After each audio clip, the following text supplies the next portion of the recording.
درود و سلام سید المرسلین حبیب کبریا جناب محمد الرسول اللہ صلی اللہ تعالی علیہ وآلہ وصحبہ وسلم کی ذات گرامی اقدس و مطہر پر۔ معزز سامعین، انسان کے فلاح و فوز، کامیابی و کامرانی اللہ رب العالمین کی عبادت میں ہے، اور عبادت بھی وہ جس کا حکم اللہ سبحانہ و تعالیٰ نے دیا اور جس کو کر کے امام کائنات جناب محمد الرسول اللہ صلی اللہ علیہ وسلم نے تعلیم دی، سکھلایا، بتلایا۔ اپنی مرضی کی عبادت نہیں، رسول اللہ صلی اللہ علیہ وسلم کی تعلیمات کی روشنی میں عبادت، اور صحیح عقائد اور مضبوط بنیادوں پر جو کھڑی ہے وہ عبادت۔ یہ انسان کی فلاح و فوز کا سب سے بڑا راز ہے۔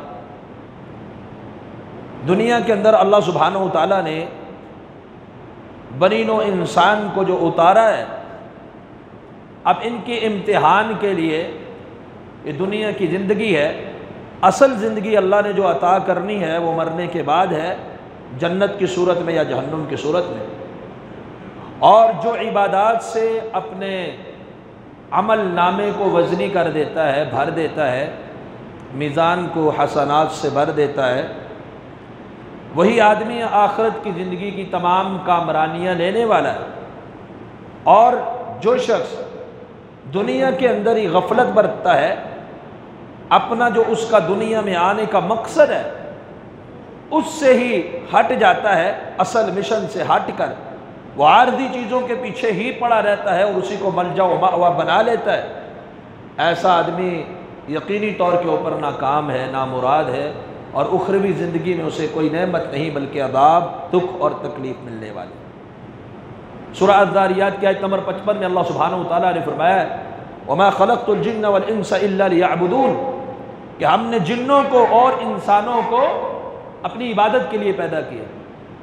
اب عبادت میں ایک قسم تو وہ ہے جو اللہ نے حکم دے کر فرض کر دیا کہ اس سے روگردانی کسی صورت میں معاف نہیں ہے، جیسا کہ نماز 5 وقتہ فرضی نماز، جیسا کہ رمضان مبارک کے مہینے کے روزے، جیسا کہ استطاعت اور آنے جانے کے لیے سہولت ہو تو حج، اور زکوٰۃ نصاب کو مال پہنچتا ہو، یا دیگر جو عبادات ہیں جن کی حیثیت فرائض والی ہے، یہ تو کسی صورت کے اندر معاف نہیں،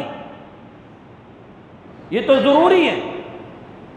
اللہ کا بندہ، رحمان کا بندہ وہی ہے جو اللہ کی فرض کردہ عبادات کو سر انجام دیتا ہے، اور پھر انسان کی ترقی کے لیے، اس کو اعلیٰ درجات دینے کے لیے، اس کی منازل کو بڑھانے کے لیے اللہ ذو الجلال والاکرام نے 7 نفلی عبادات بھی متعین کی۔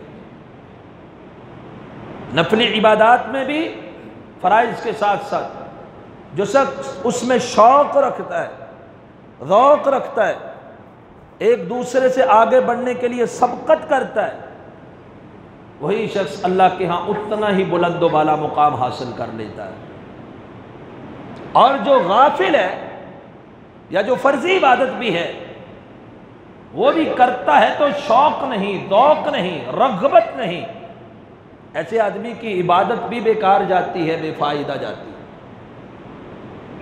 صرف اس کو رسمی طور پر ادا کرنا یہ ایک عابد اور رحمان کے بندے کی علامت نہیں ہے کہ رسماً ایک عبادت ادا کر لے، آئے رکوع کر لے، سجدہ کر لے، نہ اس نے جو کچھ پڑھا ہے اس پر اس کا دھیان ہے، نہ رکوع میں صحیح طریقے سے، نہ سجدے میں صحیح طریقے سے، نہ قیام صحیح طریقے کا، اٹھک بیٹھک کر کے بندہ اٹھ جائے نماز میں، یا روزے میں منہ بند کر کے بیٹھ جائے، ساری لغویات، فحاشی، ریانی، غیبت، چغلی، جھوٹ، فرار، دھوکہ، سارے کام سر انجام دیتا رہے، تو یہ رسمی روزے دار ہے، حقیقی روزے دار نہیں، حقیقی عبادت گزار بھی رہے۔ اور حقیقی عبادت کا لطف اسے آتا ہے، اور حقیقی عبادت گزار اللہ کا بندہ وہ ہوتا ہے جو اسے رسماً نہیں، شوق سے ادا کرتا ہے، ذوق سے ادا کرتا ہے۔ اس میں آگے بڑھنے کے لیے کوشش کرتا ہے، اس میں مزید دن بدن اس کے لیے نکھار اور ترقی آتی ہے۔ جس کی عبادت کے اندر نکھار نہیں، ترقی نہیں، اطمینان نہیں، سکون نہیں، وہ بطور رسم ایک عبادت کو ادا کر لیتا ہے، وہ عبادت کو عبادت سمجھ کے نہیں کرتا۔ اللہ سبحانہ و تعالیٰ نے یہ حکم دیا سورہ آل عمران کے اندر سورہ نمبر 3 کی آیت نمبر 133 میں، وَسَارِعُوا إِلَىٰ مَغْفِرَةٍ مِّن رَبِّكُمْ، اپنے رب کی بخشش کی طرف جلدی کیا کرو۔ کیسے جلدی ہوگی رب کی بخشش کی طرف؟ کہ کوشش کرو ایسے اعمال سر انجام دینے میں جلدی کرنا۔ جلدی سے مراد نہیں نماز کھڑی ہو تو 1 منٹ کے اندر جلدی جلدی پڑھ لی، مطلب عبادات کی طرف جلدی کرنی ہے، جلدی سے عبادات بجا لانی ہے، ٹال مٹول نہیں کرنا، کل پرسوں پھر آئندہ اگلے ہفتے، جب وقت ملے، جب اللہ موقع دے۔ اتنا ذوق اور شوق ہونا چاہیے کہ رب کی عبادت کر لو، یہ ایک عابد کی نشانی ہوتی ہے۔ فرمایا وَسَارِعُوا إِلَىٰ مَغْفِرَةٍ مِّن رَبِّكُمْ، رب کی بخشش کے جو امور ہیں، جو ذریعے ہیں، جو اسباب ہیں، ان کے لیے جلدی کرو۔ وَجَنَّةٍ، اور جنت کی طرف جلدی کرو۔ اللہ کی مغفرت کی طرف جلدی، جنت کی طرف جلدی، اعمال صالحہ اور عبادت کی طرف جلدی، یہ جنت کی طرف جلدی ہے، کیونکہ انسان کا اصل مقصود اور آخری منزل جنت ہے، اور اس کے لیے امتحان میں یہ عبادت اللہ نے رکھی، ورنہ عبادت گزاروں کی کمی نہیں ہے اللہ کے ہاں، یہ بات بھی یاد رکھیے۔ صحیح مسلم کی حدیث کے مطابق آسمان کے اندر اللہ کے رسول صلی اللہ علیہ وسلم نے فرمایا چرچراہٹ ہے۔ آسمان میں کیا ہے؟ چرچراہٹ ہے، جیسے کوئی چھت اس کے اوپر اوور لوڈنگ ہو جائے، زیادہ بوجھ پڑ جائے، چلتے پھرتے حرکت کرتے ہوئے چر چر کی آواز آتی ہے۔ فرمایا آسمان کے اندر چرچراہٹ ہے۔ چرچراہٹ کس بات کی ہے؟ امام کائنات صلی اللہ علیہ وسلم نے فرمایا آسمان پر، کتنا وسیع و عریض آسمان ہے، فرمایا آسمان پہ 4 انگلیوں کی جگہ بھی ایسی باقی نہیں ہے جہاں پہ کسی فرشتے نے اپنی پیشانی نہ ٹیکی ہو، رب کے لیے سجدہ نہ کیا۔ پورے آسمان کو رب کے سجدوں سے بھر دیا اللہ کے ملائکہ نے، اور بعض ملائکہ ایسے ہیں جو ہمیشہ سے عبادت میں ہی پڑے ہیں، جیسے کہ فرشتوں نے کہا تھا نا آدم علیہ السلام کی تخلیق پر، نحن نسبح بحمدک ونقدس لک، اور زمین و آسمان کی کوئی چیز ایسی نہیں ہے جو اللہ کی عبادت نہ کرتی ہو، انسانوں جنوں کو چھوڑ کے۔ انسانوں میں بھی بہت زیادہ عبادت گزارے، وَكَثِيرٌ مِّنَ النَّاسِ، لوگوں میں بہت زیادہ ہیں لیکن سارے نہیں۔ اور عام چیزوں کے متعلق کیا فرمایا؟ وَإِن مِّن شَيْءٍ إِلَّا يُسَبِّحُ بِحَمْدِهِ وَلَكِن لَّا تَفْقَهُونَ تَسْبِيحَهُ، کوئی چیز اللہ کی مخلوق میں ایسی نہیں ہے، دریا ہوں، پہاڑ ہوں، سمندر ہوں، پتھر ہوں، کوئی بھی چیز زمین و آسمان کی ایسی نہیں جو رب کی تسبیحات نہ بیان کرتی ہو، لیکن تم ان کی تسبیحات کو سمجھ نہیں سکتے۔ ہر چیز اللہ کی تسبیح بیان کرتی ہے، یعنی اللہ کو عبادت گزاروں کی کمی نہیں ہے، اور عبادت سے کوئی اللہ کی سلطنت میں، حکومت میں، طاقت میں نہ اضافہ کر سکتا ہے، اور عبادت نہ کر کے کوئی کمی بھی نہیں کر سکتا۔ جامع ترمذی کی روایت ہے، نبی کریم صلی اللہ علیہ وسلم نے فرمایا لو ان اولکم وآخرکم وانسکم وجنکم، اگر تمہارا پہلے سے لے کر آخری تک انسان جتنے بھی ہیں، جن بھی سارے کے سارے، انسان بھی سارے کے سارے، سب سے زیادہ متقی انسان کی طرح ہو جائیں، اللہ کی بادشاہت میں اضافہ نہیں کر سکتے۔ انسان کا اپنا فائدہ ہے، اللہ کو نہ عبادت گزاروں کی کمی ہے، رحمان کو نہ عبادت سے کوئی فائدہ، سلطنت میں، حکومت میں، طاقت میں زیادہ ہوتا ہے۔ فرمایا اول سے لے کر آخر تک سارے انسان، سارے جن سب سے زیادہ متقی انسان کی طرح ہو جائیں، جو سب سے زیادہ نیک اعمال والا ہے، عبادت گزار ہے، اللہ کی ملوکیت کے اندر کوئی اضافہ نہیں کر سکتا، اللہ کی بادشاہت کے اندر کوئی اضافہ نہیں کر سکتا۔ اور اگر سارے کے سارے انسان اور سارے کے سارے جن سب سے برے شخص کی طرح ہو جائے، سارے کے سارے اللہ کے سخت نافرمان، اللہ کی بادشاہت میں ذرا بر کمی بھی نہیں کر سکتے۔ وہ تو اتنا عظیم بادشاہ ہے، آپ نے فرمایا ایک میدان کے اندر سارے جن بھی اکٹھے ہو جائیں، سارے انسان بھی اکٹھے ہو جائیں، ہر ایک اپنی مرضی کی حاجات مانگتا رہے، بیک وقت مانگے، اللہ سب کی مرادیں پوری کر دے، اتنی بھی کمی نہیں آتی اللہ کے خزانے میں، جیسے سمندر میں سوئی کو ڈبو کے نکال دیا جائے، سوئی کے ساتھ جو پانی آتا ہے اللہ کی بادشاہ سے اتنی بھی کمی نہیں ہوتی۔ تو اللہ کو نہ عبادت گزاروں کی کمی ہے اور نہ ہی عبادت کرنے سے اللہ کی سلطنت، حکومت اور قوت میں کوئی اضافے اور کمی والی بات ہے۔ انسان کی فوز و فلاح کا دار و مدار عبادت پر ہے۔ انسان عبادت کرے گا تو ترقی پائے گا، عبادت کے اندر شوق ذوق نہیں ہوگا تو وہ تنزل کی راہ اختیار کرتے ہوئے سیدھا جہنم کے کھڑے میں چلا جائے گا۔ ثم رددناہ اسفل السافلین، اس کے بلند و بالا اور سب سے کم تر ہونے کا دار و مدار صحیح سمت پر عبادت میں ہے۔ اور اللہ فرماتے ہیں کہ جنت کی طرف جلدی کرو، وسارعوا الی مغفرۃ من ربکم وجنۃ عرضها السماوات والارض، ایسی وسیع اور عریض جنت ہے جیسے آسمان و زمین کی وسعت ہے۔ اعدت للمتقین، یہ متقین کے لیے تیار کی گئی ہے، یہ متقی لوگوں کے لیے جنت تیار کی گئی ہے۔ اس کے لیے جلدی کرو، ایک دوسرے سے آگے بڑھنے کی کوشش کرو، جلد از جلد وہ اعمال سر انجام دینے کی کوشش کرو، یعنی عبادت کرو۔ اور جس کی عبادت کے اندر شوق، ولولہ، جذبہ، ذوق اور سبقت نہ ہو وہ عبادت بیکار جاتی ہے، اور جس کی عبادت کے اندر یہ شوق اور ذوق اور یہ جذبہ آ جائے اللہ اسے دنیا بھی عطا کرتے ہیں، صرف آخرت ہی نہیں، دنیا بھی ملتی ہے۔ اللہ سبحانہ وتعالیٰ نے قرآن مجید میں سورہ انبیاء سورہ نمبر 21 کی آیت نمبر 89، 90 اور 91 میں فرمایا، 89، 90، 91 کہ وَزَكَرِيَّا إِذْ نَادَى رَبَّهُ رَبِّ لَا تَذَرْنِي فَرْدًا وَأَنْتَ خَيْرُ الْوَارِثِينَ۔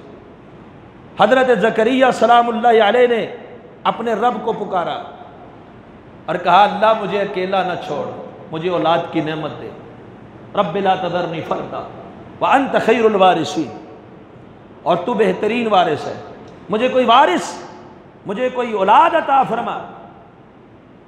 یہ انبیاء ہیں، کائنات میں سب سے عظیم ترین ہستی کون سی ہوتی ہے؟ نبی کی ہستی ہوتی ہے۔ کائنات میں سب سے عظیم ترین ہستی نبی کی ہوتی ہے، نبی کی اپنی اولاد نہیں۔ اولاد لینے کا طریقہ نبی کا کیا ہے؟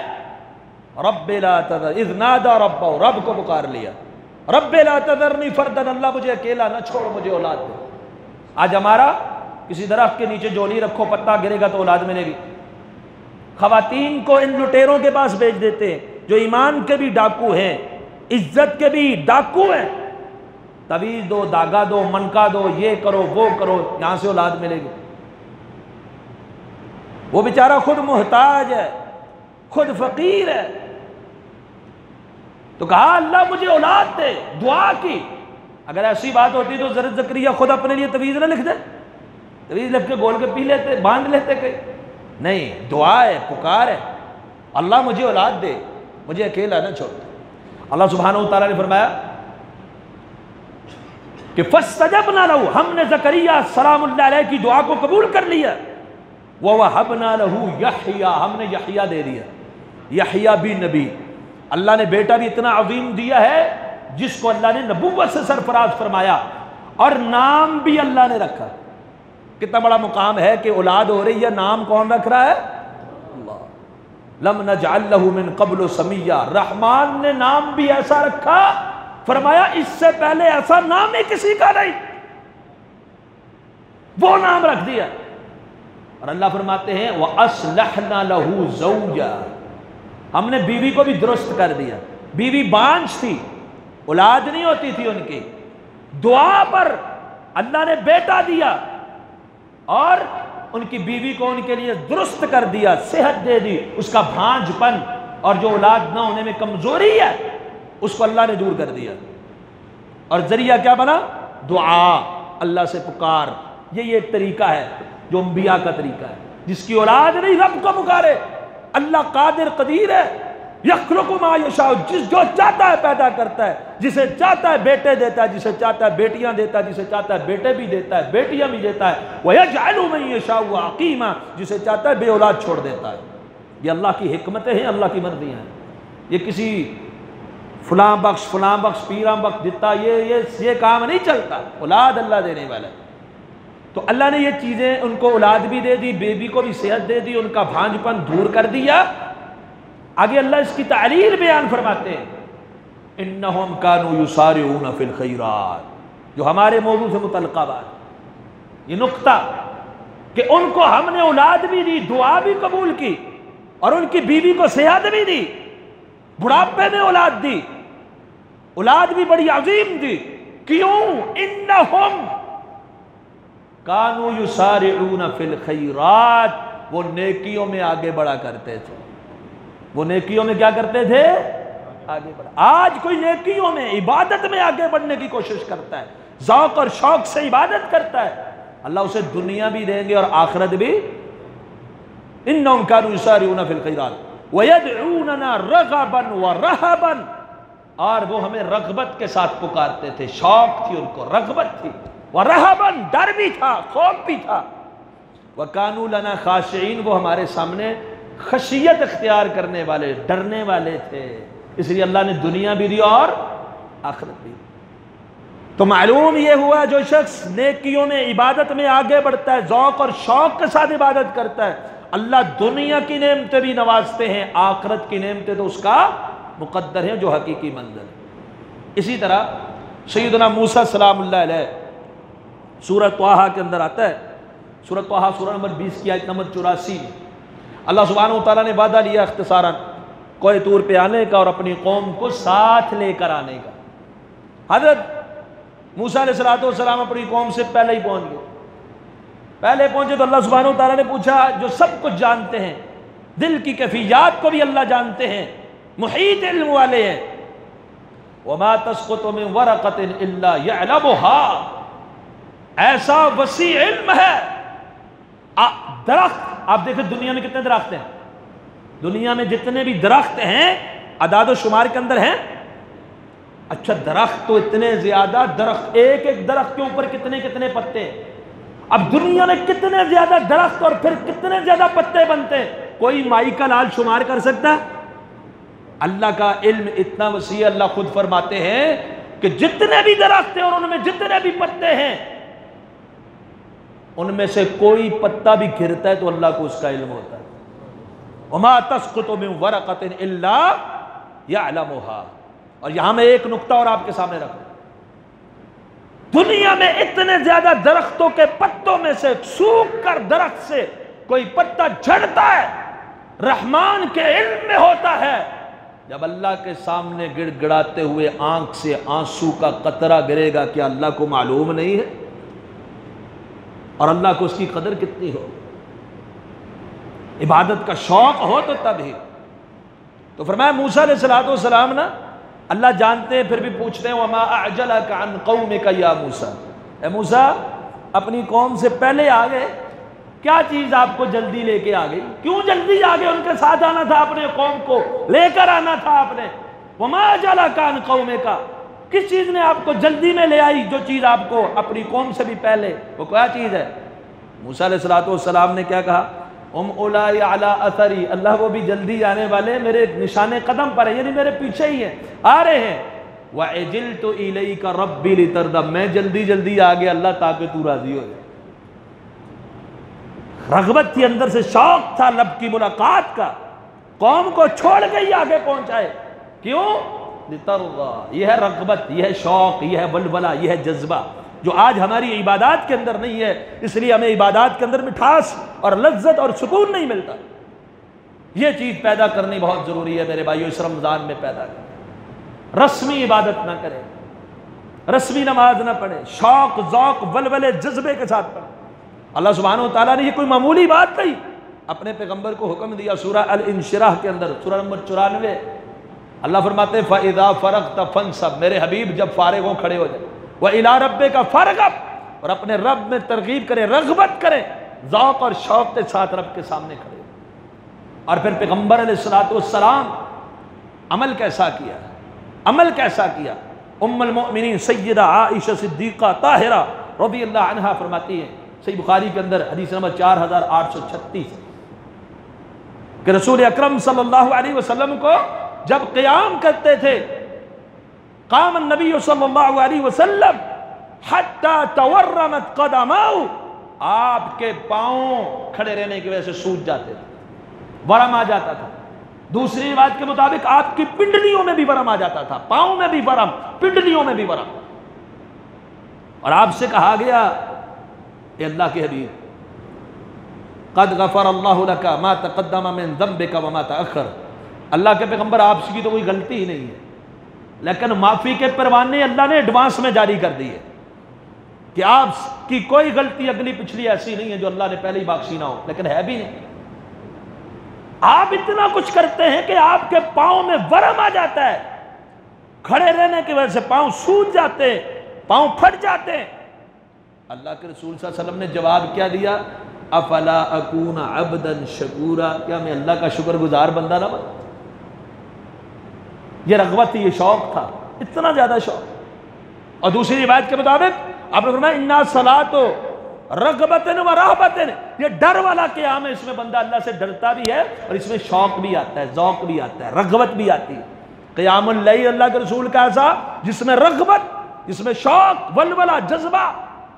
اور ہمارا قیام ایک پاؤں پہ ایسے کھڑے ہو جاتے ہیں، تھوڑی دیر گزرتی ہے پھر ایسے کھڑے ہو جاتے ہیں، پوری نماز میں ہم ایسے ایسے گھومتے رہتے ہیں۔ ایک تو کوئی بندہ ایسا ہے کوئی ایسی بیماری ہے، ایڑیوں میں درد ہو جاتا ہے، چلو وہ تھوڑا بہت ہو جائے کوئی الگ بات، جوان بچے دیکھے گئے ایسے ایسے ہوتے، کبھی ٹانگ ایسے اٹھا لیتے، گھٹنے کے اوپر رکھ لیتے بیچارے۔ یہ کیا ہے جی؟ 2 منٹ 4 منٹ کا قیام نہیں ہو رہا ہے ان سے۔ اللہ کے حبیب جناب محمد رسول اللہ صلی اللہ علیہ وسلم کی یہ رغبت، یہ شوق اس قدر زیادہ تھا، جامع صحیح مسلم میں حدیث نمبر 772 ہے۔ سیدنا حذیفہ رضی اللہ تعالیٰ عنہ جو رازدان رسول ہیں، رسول اللہ صلی اللہ علیہ وسلم کے رازدان ہیں، فرماتے ہیں ایک دن نا میں رات کو نبی کریم صلی اللہ علیہ وسلم کے پاس گیا اور میں نے آپ کے ساتھ رات کا قیام کر لیا۔ اب آپ نے شروع کر دی کیا جی؟ سورہ بقرہ۔ اب صلی اللہ علیہ وسلم سورہ بقرہ کی تلاوت کی جا رہے، میں نے دل میں سوچا یرکع عند المئہ، توجہ فرمائیے گا کہ 100 آیتیں پڑھ کے اللہ کے رسول جو ہے وہ رکوع کر لیں گے۔ 100 آیتیں پڑھ کے، یہ کیوں سوچا کہ 100 پڑھ کے رکوع کر لیں گے؟ ہم اگر عام آدمی کھڑا ہو قیام میں وہ یہ سمجھے گا ایک رکوع پڑھ کے رکوع کر لے گا، 2 رکوع پڑھ کے رکوع کر لے گا، کیونکہ رسول اللہ صلی اللہ علیہ وسلم کے قیام ہی ایسے ہوتے تھے کہ صحابی نے کم از کم تخمینہ جو لگایا وہ کہا 100 آیتیں پڑھ کے آپ صلی اللہ علیہ وسلم رکوع کر دیں گے۔ اور 100 آیات کتنی بنتی ہے آپ کو پتہ ہے؟ سورہ بقرہ کی 100 آیت نصف سے 1 برق آگے جائیں، وَاتَّبَعُوا مَا تَتْلُو الشَّيَاطِينُ عَلَىٰ مُلْكِ سُلَيْمَانَ، یہ جو صفحہ ہے یہاں تک جو ہے وہ 100 آیات بنتی، اس سے آگے تک۔ پھر کہتے ہیں نبی علیہ السلام جب 100 آیتیں پوری ہوئی آگے چل پڑے، تلاوت کیے جا رہے ہیں، تلاوت کیے جا رہے ہیں۔ میں نے سوچا اس سورہ بقرہ کو آپ یعنی رکعت کے اندر پڑھیں گے، آپ صلی اللہ علیہ وسلم ایک رکعت میں ایک سورہ پڑھیں گے، سورہ پڑھیں گے آپ صلی اللہ علیہ یصلی بہا فی رکعت، آپ صلی اللہ علیہ وسلم اس کو ایک رکعت میں پڑھیں گے، یعنی ایسا کریں گے کہ تقسیم کر دیں گے، آدھی ایک رکعت میں آدھی دوسری رکعت۔ میں نے دیکھا اللہ کے رسول صلی اللہ علیہ وسلم پھر بھی پڑھے جا رہے، پھر بھی پڑھے جا رہے، تلاوت کیے جا رہے۔ پھر میں نے دل میں سوچا کہ اللہ کے رسول صلی اللہ علیہ وسلم یرکع بہا، اس پوری سورت کو پڑھ کر رکوع کریں گے، 2 سپارے پورے، اگلا پارہ نصف کے قریب، 2.5 پارے تقریباً، 1 ورق کم ہے۔ کہتے ہیں میں نے سوچا کہ ایک سورت پوری پڑھیں گے، رکوع کریں گے۔ اللہ کے حبیب صلی اللہ علیہ وسلم کا شوق، ذوق، رغبت، رب کے سامنے کھڑے ہونے کا ولولہ جذبہ اتنا تھا۔ آپ صلی اللہ علیہ وسلم کی جب سورہ بقرہ ختم ہوئی، ثم افتتح سورۃ النساء، اللہ کے رسول نے سورہ نساء شروع کر دی۔ اللہ کے رسول صلی اللہ علیہ وسلم نے کیا شروع کر دی؟ سورہ النساء۔ یہاں پر ایک مسئلہ سمجھ لیں، پھر آگے بات کو لے کے جاتے ہیں۔ قرات میں سورتوں کی ترتیب قیام میں ضروری نہیں ہے، سورہ بقرہ کے بعد کون سی صورت آتی ہے؟ آل عمران. آل عمران کے بعد کون سی صورت آتی ہے؟ سورہ النساء. ہمارے ذہنوں میں یہ بات بٹھا دی گئی ہے کہ آپ نے پہلی رکعت میں اگر پہلی صورت پڑھی ہے اگلی میں اگلی ہی پڑھنی ہے، اس سے پیچھے والی نہیں پڑھ سکتے. یہ بات صحیح نہیں ہے. ایک ہی رکعت کی بات ہو رہی ہے یہاں پر، اگلی رکعت بھی نہیں.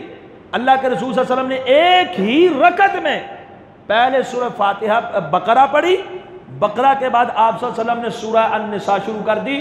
اب جو بات اگلی کہتے ہیں میں نے کہا سورہ النساء پڑھیں گے، آپ نے پھر سورہ آل عمران شروع کر دی. سورہ النساء کے بعد آپ نے کون سی سورت پڑھی؟ آل عمران. ترتیب چینج ہوئی کہ نہ؟ تو اس میں کوئی مسئلہ نہیں ہے. اگر کوئی بندہ پہلے قل اعوذ برب الناس پڑھ لیتا ہے، اسی رکعت میں قل اعوذ برب الفلق بعد میں پڑھ سکتا ہے، اسی میں قل اللہ احد پہلے پڑھ سکتا ہے، یا اگلی رکعت میں اس سے پچھلی سورت پڑھ سکتا ہے. اس میں کوئی مسئلہ نہیں ہے. تو نبی کریم صلی اللہ علیہ وسلم نے سورہ نساء بھی پڑھ لی، سورہ نساء کے بعد سورہ آل عمران پڑھی. سورہ آل عمران بھی پوری، بقرہ بھی پوری، نساء بھی پوری. آپ بتائیں پارے کتنے بنے؟ کتنے پارے بنے؟ 4 سے اوپر 5 پارے بن گئے. آپ صلی اللہ علیہ وسلم قیام کیے جا رہے ہیں، یہ ایک رکعت کی بات ہو رہی ہے. اور اگلی بات یہ حدیث کے اندر ہے، نبی کریم صلی اللہ علیہ وسلم جب اس کو پڑھتے تھے یقرأ مترسلا، آپ ترسیل کے ساتھ، آپ ترتیل کے ساتھ اس کو پڑھ رہے ہیں. ہمارے یہاں بھی 5 رکعتوں والے ہیں، مطلب ایک رکعت میں خیر اتنا نہیں پڑھتے، لیکن 5 پارے پڑھے جاتے ہیں شبینے میں. لیکن پڑھے کیسے جاتے ہیں؟ الف لام میم، کسی کو پتہ ہی نہیں. بس آخر میں کین کون بو کی نون یا لمون تالمون کی آواز آ رہی ہوتی ہے، درمیان میں کوئی پتہ نہیں کیا پڑھا جا رہا ہے. لیکن اللہ کے رسول نے اتنے پارے پڑھے، لیکن ترتیل کے ساتھ پڑھے. اور کیسی ترتیل تھی؟ ترتیل ایسی تھی، اللہ کے رسول صلی اللہ علیہ وسلم جس عذاب والی آیت سے گزرے اللہ سے پناہ مانگی، کوئی رحمت والی آیت سے گزرے اللہ سے رحمت کا سوال کر لیا، کوئی عذاب والی آیت سے گزرے اللہ سے عذاب کی پناہ مانگ لی. سمجھ سمجھ کر، ٹھہر کر، رک کر، سکون سے اللہ کے رسول نے اتنے پارے پڑھ لیے. 3 صورتیں بڑی پڑھ لی ایک رکعت میں. یہ ہے رسول اللہ صلی اللہ علیہ وسلم کا رغبت اور شوق عبادت میں. اور اسی لیے تو سیدہ فرماتی ہے حتیٰ تورمت قدما، پاؤں سوج جاتے، ورم آ جاتا، پنڈلیاں سوج جاتی. یہ رسول اللہ صلی اللہ علیہ وسلم کی رغبت ہے. اور یہ رغبت عاملات کی ہے. اور آپ صلی اللہ علیہ وسلم کا فرمان جو رمضان کے آخری 10 کے متعلق ہے، صحیح مسلم کے اندر حدیث ہے، صحیح بخاری کے اندر بھی موجود ہے. صحیح مسلم میں 1175 نمبر حدیث ہے، کان رسول اللہ صلی اللہ علیہ وسلم یجتہد فی العشر الاواخر ما لا یجتہد فی غیرہ. جتنی محنت اور کوشش اللہ کے رسول رمضان کے آخری عشرے میں کیا کرتے تھے، اس کے علاوہ اتنی نہیں کرتے تھے. علاوہ والی بھی آپ نے دیکھ لی تو رمضان والی کیسی ہو، آخری عشرے والی کیسی ہو؟ کہا آخری عشرے میں سب سے زیادہ محنت کرتے تھے. اور کیسی محنت ہوتی تھی؟ اللہ کے رسول صلی اللہ علیہ وسلم، صحیح بخاری کے اندر حدیث نمبر 2024 ہے، اذا دخل العشر الاواخر، جب رمضان کا آخری عشرہ داخل ہو جاتا، شد میزرہ، ازار کس لیتے، یعنی آپ کمر بستہ ہو جاتے، مستعدی ہو جاتے، تیار ہو جاتے عبادت کے لیے. احیا لیلہ، ساری رات جاگتے. ساری رات کیا کرتے؟ رمضان کے آخری عشرے کی 10 یا 9 راتوں میں جاگتے. اور صرف خود ہی نہیں، وَأَيْقَظَ أَهْلَهُ، اللہ کے رسول صلی اللہ علیہ وسلم اپنے اہل و عیال کو، اپنے گھر والوں کو بھی جگایا کرتے تھے. اور اس میں رسول اکرم صلی اللہ علیہ وسلم کی سنت آخری عشرے میں زیادہ عبادت، تو اس کا ایک ذریعہ اعتکاف ہے. اعتکاف آپ کریں مسجد کے اندر تو آپ عبادت بھی شوق سے کر سکتے ہیں، کھلا وقت ہوتا ہے آپ کے پاس، ساری رات کو جاگ بھی سکتے ہیں، اور جاگنے کا بھی ایک فائدہ ہے. تو اعتکاف نبی کریم صلی اللہ علیہ وسلم کی ایسی سنت ہے کہ رسول اکرم صلی اللہ علیہ وسلم رمضان کے آخری عشرے میں اعتکاف کیا کرتے تھے. جیسا کہ صحیح بخاری کے اندر حدیث نمبر 2026 ہے، کان رسول اللہ صلی اللہ علیہ وسلم یعتکف العشر الاواخر من رمضان، نبی اکرم صلی اللہ علیہ وسلم رمضان کے آخری 10 دنوں میں 10 اعتکاف کیا کرتے تھے، حتی توفاہ اللہ، اپنی وفات تک. ثم اعتکف ازواجہ من بعدہ، پھر آپ صلی اللہ علیہ وسلم کے بعد آپ کی بیویوں نے، ازواج مطہرات نے اعتکاف کیا. آپ صلی اللہ علیہ وسلم کی زندگی میں بھی کیا، آپ کے بعد بھی کیا. اور رسول اللہ صلی اللہ علیہ وسلم آخری عشرے میں جو سب سے ساری چیزیں چھوڑ کر مسجد کے اندر آ کے رک جاتے، اعتکاف کیا کرتے. اعتکاف کا مطلب مسجد میں اپنے آپ کو روک لینا اور اس میں اللہ کی عبادت کرنا. اللہ کے سامنے گڑ گڑا. یہ آپ صلی اللہ علیہ وسلم کی سنت تھی آخری عشرے کی اعتکاف کی. اور اعتکاف کے لیے آپ آتے 20ویں روزے کی شام کو، 21ویں کی رات شروع ہو جاتی ہے، ساری رات آپ عبادت کرتے، فجر کی نماز پڑھنے کے بعد آپ خیمے میں داخل ہوتے تھے. رات کو آتے ہی خیمے میں نہیں داخل ہوتے تھے کیونکہ آپ آئی عبادت کے لیے. اور اس اعتکاف کا سب سے بڑا فائدہ وہ لیلۃ القدر کا پا لینا ہے، کیونکہ ظاہر ہے جس نے اعتکاف بیٹھا اس نے 10 کی 10 راتیں جاگنی ہیں، اور لیلۃ القدر رمضان کے آخری عشرے کی تاک راتوں 5 راتوں میں سے کوئی ایک رات ہے، 21ویں 23ویں 25ویں 27ویں 29ویں، ان میں سے کوئی ایک ہے. اور آپ صلی اللہ علیہ وسلم آخری 10 راتیں پوری جاگتے. اللہ کے رسول صلی اللہ علیہ وسلم اس کی تلاش کے لیے، کیونکہ یہ ایسی رات ہے، اللہ سبحانہ وتعالیٰ نے قرآن مجید میں سورہ قدر، پوری سورہ اس بارے میں اِنَّا أَنزَلْنَاهُ فِي لَيْلَةِ الْقَدْرِ، ہم نے قرآن کو لیلۃ القدر میں نازل کیا. آپ کو کیا معلوم یہ لیلۃ القدر کیا ہے؟ لیلۃ القدر خیر من الف شہر، لیلۃ القدر 1000 مہینوں سے افضل ہے. اس میں روح الامین جبریل اور دیگر ملائکہ زمین کے اوپر اترتے. سلام ہی، یہ رات سراسر پوری کی پوری رات سلامتی والی ہے، حتی مطلع الفجر، یہاں تک کہ فجر طلوع ہو جائے، صبح کی اذان تک یہ ساری کی ساری رات کیا ہے؟ سراسر سلامتی ہے. ہمارے لوگ بجائے عبادت کرنے کے بجائے عبادت میں شوق ذوق کے ساتھ قیام، ذکر، تلاوت، قرات، ایسی چیزوں کے بعد ڈھونڈتے رہتے ہیں. کون سا درخت لیٹا ہوا ہے جی آج لیلۃ القدر ہوگی، نشانیاں ڈھونڈتے رہتے ہیں، عجیب عجیب قصے بنائے ہوئے ہیں جی. ایسا نہیں، آپ عبادت کریں، جو بھی ان میں سے آئے گی لازمی آئے گی، کیونکہ وہ آتی آخری 5 راتوں میں ہے. آپ کو کوئی ایک نہ ایک رات اس کی میسر ہو جائے. تو اللہ کے رسول صلی اللہ علیہ وسلم نے فرمایا، 2017 نمبر حدیث ہے، تحروا لیلۃ القدر فی الوتر من العشر الاواخر، آخری عشرے کی تاک راتوں میں لیلۃ القدر کو تلاش کرو. تو لیلۃ القدر بھی بندہ اعتکاف کرتا ہے مل جاتی ہے، اور عبادت کے لیے بھی وہ فل ٹائم نکال لیتا ہے آخری پورے 10 کے 10 دن، اور پھر اس سے اللہ بڑا ہی خوش ہوتا ہے، بڑا ہی خوش ہوتا ہے اللہ سبحانہ وتعالی. آخری بات کر کے اپنی بات کو ختم کرتا ہوں. اللہ خوش کیوں ہوتے ہیں؟ ابن ماجہ کے اندر صحیح سند کے ساتھ حدیث نمبر 800 ہے. اللہ کے رسول صلی اللہ علیہ وسلم نے فرمایا، توجہ فرمائیے گا، ما توطن رجل مسلم المساجد للذکر والصلاۃ، جو بھی مسلمان آدمی مسجد کو اپنا وطن بنا لیتا ہے. وطن کیسے بنا لیتا ہے؟ کہ وہ رہتا ہی مسجد میں، اس کا زیادہ وقت ہی مسجد میں گزرتا ہے. اور اعتکاف والے کے تو 10 دنوں کے 24 گھنٹے کہاں گزرتے ہیں؟ مسجد میں. آپ نے فرمایا جو مسجد کو وطن بنا لیتا ہے، اللہ تبشبش اللہ. لیکن کس کے لیے وطن بناتا ہے؟ اچھا، دو طرح کے، ایک تو یہ آدمی ہے وہ اعتکاف بیٹھتا ہے، رات کو عبادت کرتا ہے، دعا کرتا ہے، اللہ کے سامنے اپنے دل کی رکھتا ہے، روتا ہے، آنسو بہاتا ہے، گناہوں کی معافی مانگتا ہے، قرآن کی تلاوت کرتا ہے، صدقہ خیرات کرتا ہے، حسن اخلاق کا مظاہرہ کرتا ہے، اپنی اصلاح کرتا ہے. ایک وہ آدمی ہے اعتکاف بیٹھ گیا، دکان سے بھی جان چھوٹی، کام سے بھی جان چھوٹی، گھر والے جو پریشرائز کر کے کام کروا لیتے اس سے بھی فارغ ہو گیا. اب کیا جی، افطاری کی، لیٹ گیا خیمے میں اور موبائل کے ساتھ شروع ہو گیا، جیسا کہ ہمارا اکثر حال ہے.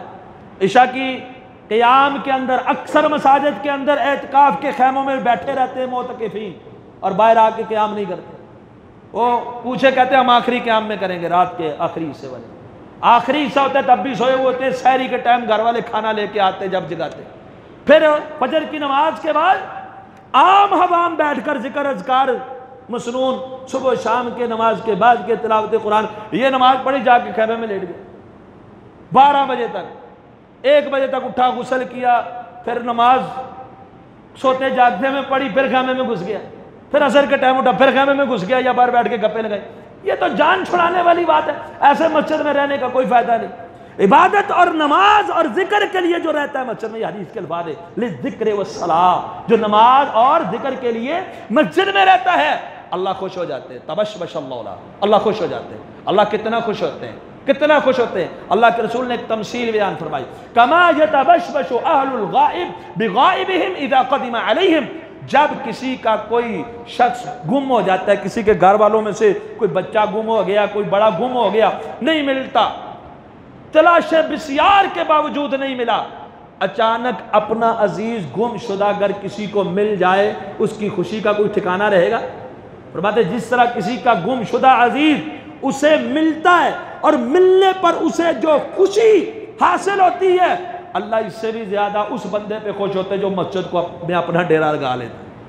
تو اس لیے آخری عشرے کا قیام بھی کریں، اور آخری عشرے میں مسجد کے اندر انشاءاللہ قیام کا انتظام ہوگا، اور خصوصاً خواتین کے لیے بھی اہتمام موجود ہے، الگ با پردہ جگہ، وضو خانہ سب کچھ موجود ہے. اور دوسری سہولت اس مسجد میں یہ موجود ہے، جن لوگوں کے گھر دور ہیں یا جو لوگ خواتین ہوں یا مرد ہوں، پیچھے سے کوئی سحری افطاری لانے والا نہیں ہے، ان کی سحری اور افطاری کا وقت بھی انشاءاللہ مسجد اس کا انتظام بھی مسجد کے اندر ہوگا.